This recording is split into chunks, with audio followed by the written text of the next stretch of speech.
आप किसको ब्लैकमेल कर रहे हो? जो गलत कर रहा है। जब भी आप देखेंगे कहीं पे भी किसी ने कुछ गलत किया होता है तो उसको एक्सपोज करने की बात आती है तो ऐसे अक्सर ये लोग इल्जाम लगाते हैं कि हम लोगों को ब्लैकमेल किया जा रहा है। पहली बात तो उनको ये जवाब देना चाहिए कि क्या आपको कोई मेरा कॉल गया, क्या आप मेरे से कभी फेस टू फेस जिंदगी में मिले हैं, क्या मैं कभी आपके वहां आया हूं, कभी पैसे मांगे? कभी इन तीनों में से कुछ हुआ ही नहीं। कभी मैं वहां गया नहीं, कभी मेरी उनसे कोई बात नहीं हुई, कभी मैंने देखा नहीं। और तो और मेरी शिकायत में किसी का भी नाम नहीं है। मेरी एक जनरल शिकायत थी कि इंडियन खसरा नंबर में फॉरेस्ट है जिसको नुकसान दिया गया है। तो पेट दर्द तो दीपक जी उसी को होती है जिसने कुछ गलत किया हो। सत्य कहेंगे, सत्य लिखेंगे, सत्य चलेंगे।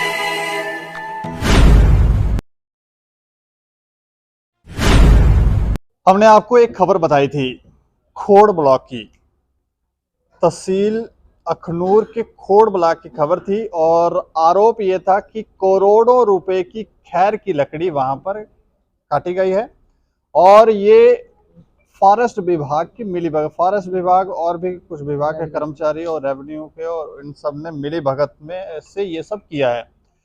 और उसमें आरोप यह था कि एक गांव का नाम चेंज किया गया, ठंडी चुई गांव का नाम को चंडी चुई किया गया और फिर उसमें एरिया भी जो मेंशन किया गया वो भी कम किया गया। लेकिन इसके ऊपर दूसरी तरफ गांव के लोगों ने प्रेस कॉन्फ्रेंस की और उन्होंने कहा कि ये आरोप बेबुनियाद है, क्लैरिकल मिस्टेक है और जो लोग ये आरोप लगा रहे हैं वो लोग उस गांव के वासी नहीं है, रहने वाले नहीं है, ना जाने कहां से आ गए हैं और ये लोग ब्लैकमेलर हैं। उन्होंने ये आरोप लगाया और दूसरा उन्होंने ये भी कहा कि वो जो जगह है वो फॉरेस्ट लैंड नहीं है, हमारी खुद की अपनी जगहें हैं। इसके ऊपर आज एक बार फिर से प्रेस कॉन्फ्रेंस की जा रही है और जो ब्लैकमेलर थे उनमें से एक ब्लैकमेलर हमारे साथ हैं, अतुल सुदन जी। अच्छा, मैं जानना चाह रहा हूं कि ये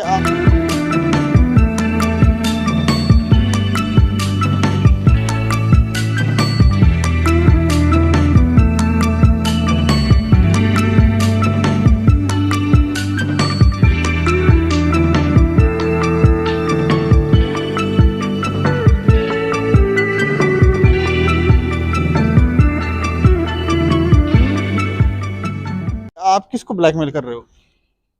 जो गलत कर रहा है।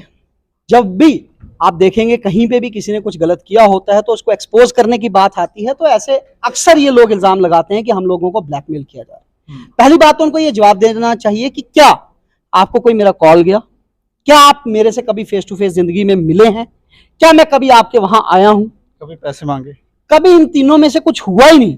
कभी मैं वहां गया नहीं, कभी मेरी उनसे कोई बात नहीं हुई, कभी मैंने देखा नहीं। और तो और मेरी शिकायत में किसी का भी नाम नहीं है।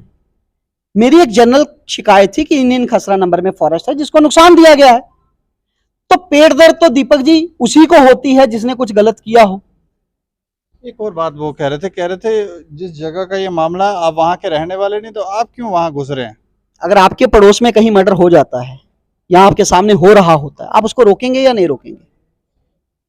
रोकेंगे ना। तो जहां पर मेरे पड़ोस में, मैं अखनूर का रहने वाला हूं, रेंज वही है फॉरेस्ट की कालीदार, अगर उसी रेंज के अंदर पड़ते इस गांव ठंडी चोई में फॉरेस्ट की लैंड से हजारों पेड़ इलीगल काट दिए जाएं तो वो एनवायरनमेंट का नुकसान है। एनवायरनमेंट हम सबका साझा है या सिर्फ उन 4 लोगों का था? इसके अलावा आपने तो देखा होगा, आप काफी देर से हमें कवर कर रहे हैं, करप्शन की जहां बात आती है हम लोग आवाज उठाते हैं, जहां भ्रष्टाचार हुआ होता है आवाज उठाते हैं।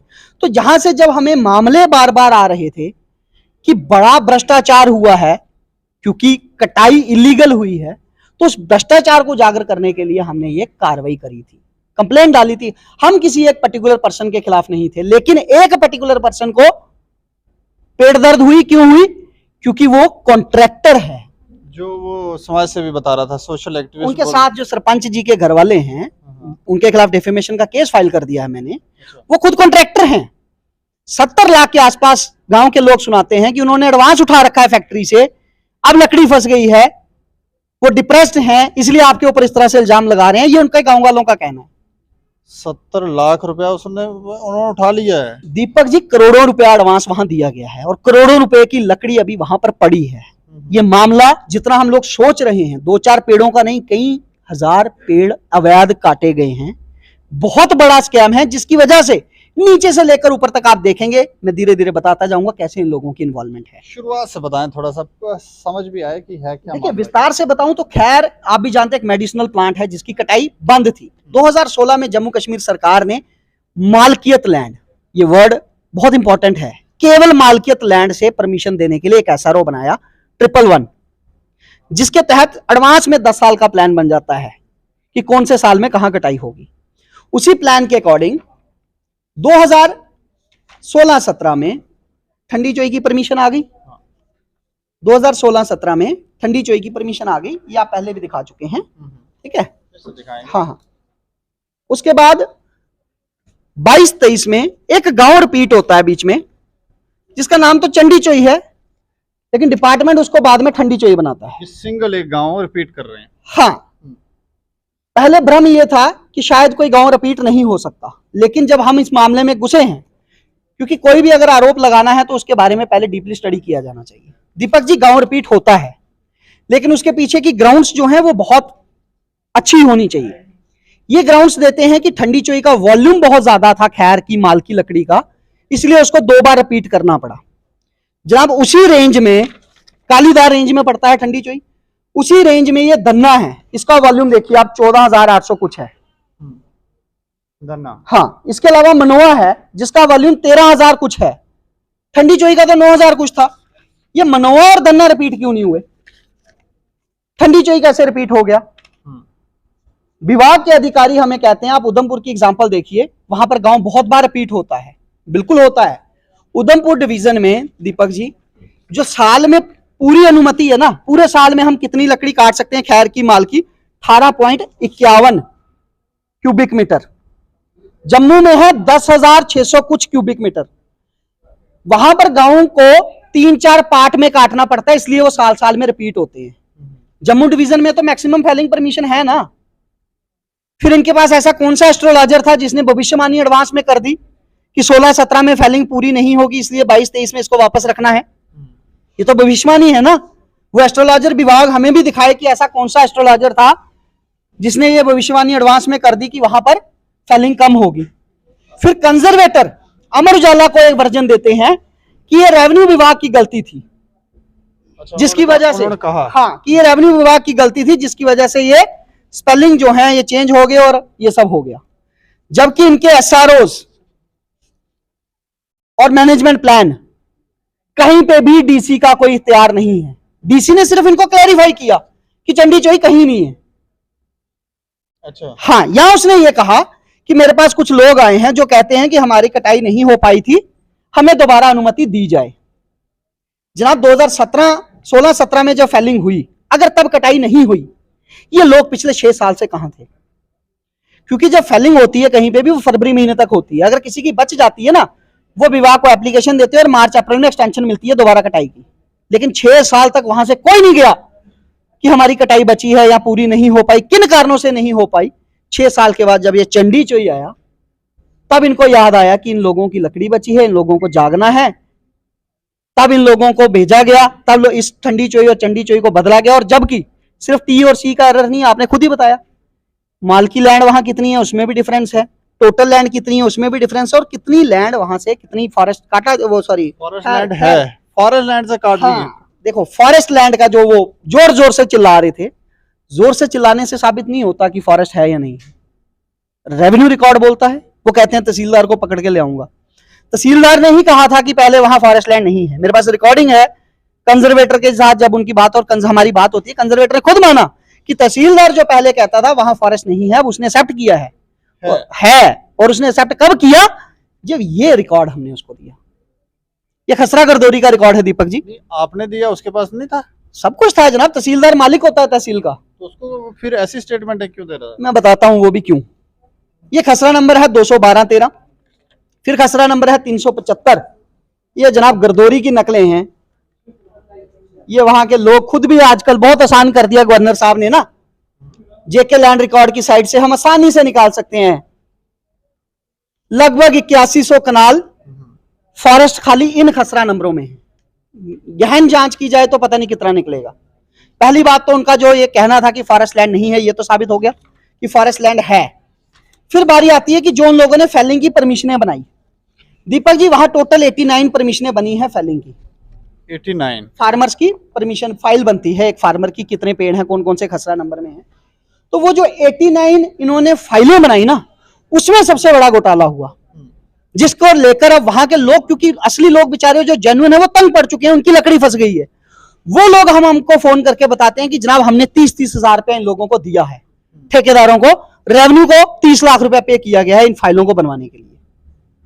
खुद ही पे किया उन्होंने। गड़बड़ क्यों? क्योंकि 16-17 में दीपक जी, अगर मेरे पास 1 कनाल लैंड है, उसमें 100 पेड़ था, मैंने 16-17 में उसमें से 90 काट दिए।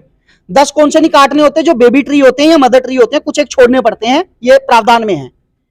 तो 10 ट्री सारे बचे थे मेरे, मैं परमिशन बनवा रहा हूं 500 की, वो 490 मैंने फॉरेस्ट के अंदर से काटा। रेवेन्यू ने इसमें बहुत बड़ा झोल किया। रेवेन्यू और फॉरेस्ट वो जॉइंट रिपोर्ट है जिसमें वो देते हैं कि इसके कौन कौन से खसरे में कितने पेड़ हैं। जो लोग प्रेस कॉन्फ्रेंस कर रहे हैं उनके खिलाफ शिकायत है, आपने भी पूछा था उनको, क्या शिकायत थी उनके खिलाफ? यही थी कि आपने जिन खसरा नंबर के अगेंस्ट परमिशन ली है वहां पे तो इतने पेड़ ही नहीं है जनाब जितने की आपको परमिशन मिली है, आपने काटे कहां से हैं? फिर नेचुरल सी बात है, अगर मालकियत से नहीं काटे, किसी दूसरे से अगर काटते वो एफआईआर लगा देता, एक एक पेड़ की कीमत बहुत ज्यादा है, तो ये कहीं ऐसी जगह से काटे जहां पे कोई बोला नहीं, यानी कि वो फॉरेस्ट लैंड थी। जब इसको लेकर हमने आवाज उठाना शुरू करी दीपक जी, तो वहां पर एक इंक्वायरी कमेटी बनती है। जो इंक्वायरी कमेटी वहां विजिट करती है, वहां उनको कई तरह की फाइंडिंग्स मिलती हैं। जब लगातार हमारी उनसे बात होती है, चाहे उसके हेड थे कमेटी के धर्मेंद्र शर्मा जी या फिर बाकी लोग थे, वो बहुत कुछ बताते हैं। वो बताते हैं जनाब हमें 2 फाइलें मिली जो गलत जिनकी डिमार्केशन गलत हुई थी, गलत तरह से मार्क की गई थी, हमें वहां कुछ स्टंप उखाड़े हुए मिले। लेकिन बड़े हैरत की बात है कि जब फाइनल रिपोर्ट सबमिट होती है उसमें से ऐसा कुछ भी नहीं लिखा जाता। उसमें क्या लिख दिया जाता है, एक रिकमेंडेशन लास्ट में डाल दी जाती है कि जनाब वहां पर फॉरेस्ट और मालकी को आइडेंटिफाई करना बहुत मुश्किल है, हमें डिमार्केशन विंग की मदद लेनी चाहिए फॉरेस्ट की बाउंड्री निकालने के लिए। अच्छा, इनको पता ही नहीं अभी। जनाब वहां गार्ड नौकरी कर रहे हैं, ब्लॉक अफसर नौकरी कर रहे हैं, रेंजर नौकरी कर रहे हैं, 13,000 से अधिक पेड़ कटवा दिए हैं, लेकिन इनको बाउंड्री नहीं मालूम थी फॉरेस्ट की और उसकी कहां है। जब आपको बाउंड्री ही नहीं मालूम थी कि आपने कटाई कैसे करवा दी? आप लोग नौकरी किस चीज की, सैलरी किस चीज की ले रहे थे, आप किसको प्रोटेक्ट कर रहे थे अगर आपको पता ही नहीं था कि आपका फॉरेस्ट कहां पे है? हमारे को सूत्रों के अनुसार यह पता चला वहां 2 बार बाउंड्री पिलर कंस्ट्रक्ट किए गए हैं ठंडी चोई फॉरेस्ट में। बाउंड्री पिलर हैं, कितने हैं? बहुत ज्यादा, लेकिन अब वहां पे केवल इनको 5 नजर आ रहे हैं। अच्छा। जब दूसरी बार वहां पर कंजर्वेटर जाते हैं या पहली बार इंक्वायरी टीम जाती है या हम लोगों ने इसकी जांच करी वहां जाकर, तो दीपक जी हमने वहां से फोटोग्राफ्स क्लिक किए, और ये ऑर्डिनरी फोटोग्राफ्स नहीं, जीपीएस लोकेशन वाले फोटोग्राफ्स थे जिसमें लैटिट्यूड लॉन्गिट्यूड जो है, ये दिखाएंगे राजा। हाँ सारे दिखाने एक एक करके, लैटिट्यूड लॉन्गिट्यूड वाले हमने फोटोग्राफ्स उठाए। अब इन लैटिट्यूड लॉन्गिट्यूड को हम करेंगे क्या?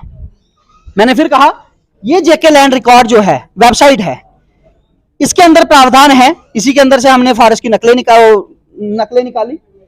इसी साइट के अंदर यह प्रावधान है कि हम ये कोऑर्डिनेट डालकर पता कर सकते हैं कि यह किस खसरा नंबर में लोकेट कर रहा है।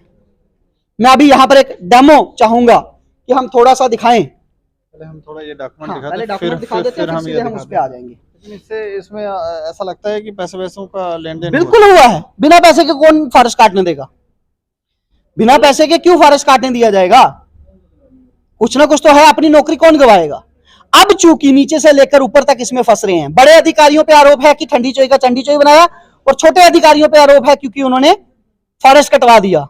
अब दोनों को एक दूसरे की मदद करनी है, फंसे हुए करनी है, सब इकट्ठे होके लगे हैं।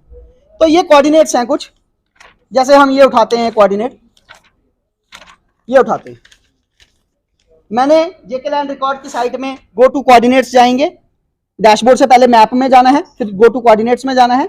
जैसे हमने उस कोऑर्डिनेट को सर्च किया तो ये लोकेशन दिखा रहा है। हाँ। और उसके नीचे वो खसरा नंबर्स लिखे हैं, क्योंकि ये सारे खसरा नंबर सांझे फॉरेस्ट हैं तो इन्होंने ये इकट्ठे लिखे हैं, 212, 13, 79, 80, 85 और 86। ये सब फॉरेस्ट लैंड जो मैंने नकलें दी हैं आपको, ये वही हैं। तो ये पॉइंट तो वहां पहुंचा रहा है ना, मेरे को फॉरेस्ट लैंड में पहुंचा रहा है। डिपार्टमेंट पूरा एक दिन मेरे साथ बैठ के, जिसमें पीसीसीएफ से लेके नीचे तक सारे बैठे थे, मेरे को कहते हैं साइट का भरोसा मत कीजिए, दीपक जी, अगर सरकारी साइट जिसके ऊपर गवर्नर पूरी स्टेट को कहता है कि इसके ऊपर भरोसा करना है, इससे अपनी नकलें निकालनी है, इससे अपना सारा रिकॉर्ड निकालना है, अगर उस पर भी भरोसा ना करूं तो फॉरेस्ट वाले कोई बता दें अपनी साइट कौन सी है जिसके ऊपर एक्यूरेट पता चलेगा। ये वही लोग हैं जिनको अपनी बाउंड्री नहीं मालूम और क्लेम कर रहे हैं कि ये गलत है। ये कहीं पुराना पैटर्न तो नहीं अपना रहे हैं कि ऑनलाइन तो कुछ देखेंगे नहीं, खुद ही डॉक्यूमेंट को इधर उधर टेम्पर करके तो बोल देंगे। बिल्कुल, इन्होंने ये कभी सोचा ही नहीं था। और जब हमने ये सर्च करना शुरू कर दिया, इन्होंने अपने ही विभाग के लोगों के ऊपर शक करना शुरू कर दिया कि शायद यहां से कोई इनको सिखा रहा है, यहां से कोई इनको बता रहा है। तो आप ये देखिए, ये जो है ना बीच में, ये खसरा नंबर 150 जो है, खसरा नंबर 150, ये माल की बीच में एक चक है, छोटा सा पोर्शन माल की है, लेकिन वहां से फॉरेस्ट बहुत दूर है। जो ये मेरा पॉइंट लोकेट कर रहा है ये बहुत दूर है। और जब मैं इसको, इसी साइड के अंदर एक और प्रोविजन है, इसकी मेजरमेंट की जा सकती है। ये स्केल लिया मैंने, इसको मीटर्स में किया, एक पॉइंट यहां रखा, यहां रखा, कितना मीटर आ रहा है दीपक जी? आप पढ़ के सुनाइए, मैं नहीं सुनाऊंगा। 276.7 मीटर। माल की जगह से ये पॉइंट 276 मीटर, सेंटीमीटर नहीं। विभाग में साइट में अगर वेरिएशन है डिजिटल रिकॉर्ड में, कितनी होगी? 2, 4, 5 फुट। वो देसी भाषा में कहते थे कुछ करू रेवेन्यू में माफ है, ये करू है। 276 मीटर का डिफरेंस आ रहा है, मतलब सारे सबूत सामने हैं, लेकिन विभाग मानने को तैयार नहीं है। जब विभाग की टीमें वहां गई, ये दिखा जेसीबी का ट्रैक है, ट्रैक से क्या किया है, जेसीबी चलाई है और जो वहां के एविडेंस है ना उनको उखाड़ दिया। ये देखिए आप। अच्छा, ये उससे ये स्टंप था यहां पर, क्योंकि इनका वो लॉ ये कहता है, जो कानून बनाया है इन्होंने, कि जब खैर का पेड़ काटेंगे उसका स्टंप आपने बाहर छोड़ना है ताकि वो दोबारा रीग्रो करे। ये मतलब सबूत मिटा रहे हैं। ये पिछले 1 महीने से चल रहा है। अगर ऊपर के अधिकारी सच्चे होते, आज तक क्यों भी एक भी गार्ड ब्लॉक अफसर को सस्पेंड नहीं किया गया अगर ऐसी चीजें वहां दिखी। और तो और ये फॉरेस्ट छोड़ के मालकी में भी अलाउड नहीं है काटना, इसको उखाड़ना, क्योंकि रीग्रोथ करनी है। विभाग के लोग खुद वहां जाते हैं, ये देखिए दबाया हुआ स्टंप। जब हमने विभाग से पूछा आप वहां जांच करने गए थे, कुछ मिला? कहते हमें तो वैसे कोई फोटो नहीं मिले, हमने कहीं से अरेंज करके ये फोटो दिया। फिर उन्होंने रिपोर्ट में लिखा, उन्होंने देखा अब तो इनको पता चल गया। अच्छा, वो लिखना भी नहीं चाह रहे हैं। जब हमने उनको फोटो दे दिया, उन्होंने देखा हम तो खड़े हैं यहां पर, हम मुकरेंगे तो फंसेंगे। उसके बाद उन लोगों ने लिखा कि यहां पर क्या हुआ है क्या नहीं हुआ। उससे बड़े ताज्जुब की बात, डिपार्टमेंट कितना सीरियस है वो मैं आपको दिखाता हूं। एक दिन मुझे कमिश्नर सेक्रेटरी के कहने पर मैं पीसीसीएफ के पास जाता हूं, क्योंकि मैं इसमें कंप्लेनेंट हूं। वहां पर पीसीसीएफ, सीसीएफ, सीएफ, डीएफओ यानी कि पूरी डिपार्टमेंट की टीम बैठी है। जो लोग मुझे कहते हैं ये साइट गलत है, तो मैं एलजी साहब से रिक्वेस्ट करूंगा आप भी क्लैरिफाई करें, अगर ये साइट गलत है ये तो घर घर लड़ाई लगवा देगी, इसको ही बंद कर दीजिए। दूसरा, वहां मैंने उनको कहा कि जनाब छोड़िए ठंडी चोई को, ये है आप नहीं जांच करना चाहते आपकी मर्जी है। कत्याल सिंबल एक ऐसा गांव जो बिल्कुल ठंडी चोई के आगे पड़ता है, वहां परमिशन थी? नहीं थी। वहां भी काट गए, वहां भी काट गए हैं। मैंने वहां इनको नाम बताया कत्याल सिंबल। मेरे को सीसीएफ साहब ने रिक्वेस्ट करी आप फोटोज डीएफओ को शेयर कीजिए। उसी रात को उस कत्याल सिंबल से ये उखाड़ना शुरू हो गए। अब वो किसने बताया होगा? कोई गांव से तो उस कमरे में नहीं बैठा था हम 5 लोगों के अलावा, वहीं पे कोई था जिसने ये सूचना वहां पहुंचाई कि कत्याल सिंबल का जिक्र हो रहा है, वहां से सबूत उखाड़ दो। परसों सुबह सीसीएफ साहब मुझे फोन करते हैं कि हमें कत्याल सिंबल चलना है, मुझे कोई हेल्प चाहिए वहां जाने के लिए। क्योंकि मेरे साथ एक बार पहले भी ऐसा फॉरेस्ट में हुआ है, ये लोग फंसाके मारते हैं वहां लोगों को इकट्ठा, क्योंकि जिन लोगों का जनरल नुकसान हो रहा है वो लोग गर्म हुए होते हैं, अग्रेसिव होते हैं, या ठेकेदार जिनका लाखों में नुकसान हो रहा है वो मार भी सकते हैं। तो मैंने सीसीएफ से इंश्योर किया कि आप जाएंगे लेकिन अकेले जाएंगे और मेरा साथी जाएगा, गाड़ी से ही आपको सब कुछ दिखाएंगे, बाकी वेरीफाई आप खुद करवाएंगे। जब वो वहां जाते हैं, नीचे गार्ड से लेकर ऊपर सीसीएफ तक A to Z सारी टीम, वही गार्ड जो ये सब करवा रहे हैं, वही ब्लॉक अफसर जो ये सब करवा रहे हैं मिलकर, और वो कॉन्ट्रैक्टर्स, मतलब कहने के बाद भी वो सबको बुलाया उन्होंने। उसके बाद आगे सुनिए ना, वो कॉन्ट्रैक्टर्स वहां मौजूद थे। अगर आप मेरे साथी को साथ ले गए फिर उसकी सुनिए। काफी देर भटकने के बाद वो एक जगह पहुंचते हैं सीसीएफ साहब, क्योंकि पैदल चलना पड़ता है जंगल में। सीसीएफ साहब एक घर पे बैठ गए, बाकी लोग जो गए थे, इन लोगों ने वहां से कुछ फोटोग्राफ्स क्लिक किए। ये फोटोग्राफ्स जब मैंने ट्रेस किए इसी साइट से, क्योंकि मैं झूठ नहीं बोलूंगा, मैंने जहां से देखे मैं वही बताऊंगा। ये 541 खसरा नंबर निकला कत्याल सिंबल गांव का, जो ठंडी चोई से बिल्कुल अलग है। साक्ष्य इसका दिखा, और यहां पे भी देखिए क्या हुआ है, दफनाया गया है, छुपाया गया है, स्टंप को छुपा रहे हैं। ये देखिए हमें निकालने पड़ रहे हैं मिट्टी के अंदर से। ये उनकी मौजूदगी में हुआ है, लेकिन उस दिन भी उन्होंने किसी को सस्पेंड नहीं किया। किया क्या वो मैं आगे आपको बताऊंगा, लेकिन उससे पहले एक बिल्कुल क्लियर हो जाएगी पोजीशन। जनाब ये बाउंड्री है जो रेड वाली इसमें दिख रही है ना, ये बाउंड्री है ठंडी चोई और कत्याल सिंबल की। बाउंड्री से एक तरफ ठंडी चोई है, दूसरी तरफ कत्याल सिंबल। कत्याल सिंबल उस बाउंड्री से कितनी दूर, वो मेरा पॉइंट निकला जहां पेड़ मिला, ये आप देख सकते हैं 105.5 मीटर। 105.5 मीटर। कितने कितने सबूत छुपाओगे आप लोग? अब कह दीजिए ये वहां का नहीं है। इसके बावजूद उन लोगों ने उस दिन क्या किया, सारी टीम फॉरेस्ट की बैठती है, जिन लोगों ने ये सब किया उन लोगों को बिठाया जाता है, और एक व्हाइट पेपर पे रिपोर्ट तैयार की जाती है कि आज मेरा सहयोगी उनके साथ था, जिसने सारा घूमा, सब कुछ सही पाया गया, वो सेटिस्फाई, और बोला जाता है इस पे साइन कीजिए। अच्छा, जब उसने कहा कि जनाब आपने इसमें तो लिखा नहीं कि वो स्टंप उखाड़े गए हैं, नहीं उसको छोड़ दीजिए वो मालकी है। उसने कहा कैसे? जनाब ये लोग बोल रहे हैं। मतलब जो अक्यूज है, चोर कहेगा मैं चोर नहीं हूं, पुलिस ने वो लिख देना कि चोर ने कहा मैं चोर नहीं हूं, इसलिए इसको छोड़ दीजिए। जब इसने वहां मना किया कि मैं इस रिपोर्ट पे साइन नहीं करूंगा, तो वहां इसके साथ मैन हैंडलिंग होती है, विभाग की वहां पे होते हुए जोर जबरदस्ती होती है, धमकाया जाता है। अकेला आदमी बीच में, अकेला आदमी बीच में सभी लोगों को इकट्ठा किया है, डिपार्टमेंट पूरा बैठा है, डिपार्टमेंट के लोग भी इस तरीके से करो साइन करो साइन। वो एफआईआर रजिस्टर हुई है खोड़ पुलिस स्टेशन में। अच्छा, वो खोड़ पुलिस स्टेशन में एफआईआर रजिस्टर हुई है। इतना सब कुछ होने के बाद भी दीपक जी आप बताइए किससे उम्मीद करेंगे? मैं आखिर में, क्योंकि हमारे पास कोर्ट भी एक जरिया है, कोर्ट में हम जाएंगे इसको लेकर, और जिन लोगों ने ब्लैकमेलर कहा है वो लोग पहले अपना चरित्र देखें, उन लोगों का इसके पीछे क्या इंटेंशन था, और उन वहां के जेन्युइन फार्मर्स को मैं पहले अपील करना चाहूंगा कि आप लोगों की अगर आज लकड़ी फंसी है, इन लोगों की वजह से फंसी है जिन लोगों ने चोरी से वो फॉरेस्ट काटा है। अगर आप लोग आज भी आइडेंटिफाई करें ऐसे लोगों को, खुद विभाग को बता दें कि इन लोगों ने गलत किया, इनको चयनित कीजिए, हमारी लकड़ी निकालिए, तो हो जाएगा। लेकिन जितना आप इसको दबाओगे इतनी इन्वेस्टिगेशन लंबी होती जाएगी और आप लोगों का नुकसान होगा। और जो ये नुकसान हो रहा है इसकी भरपाई दीपक जी किसने करनी चाहिए? उन ठेकेदारों ने जिन्होंने गलत किया, या उन विभाग के लोगों ने जिन्होंने ये सब गलत करवाया? क्योंकि जेन्युइन फार्मर का नुकसान ना हो ये मैं भी चाहता हूं और मैं उनके साथ खड़ा हूं।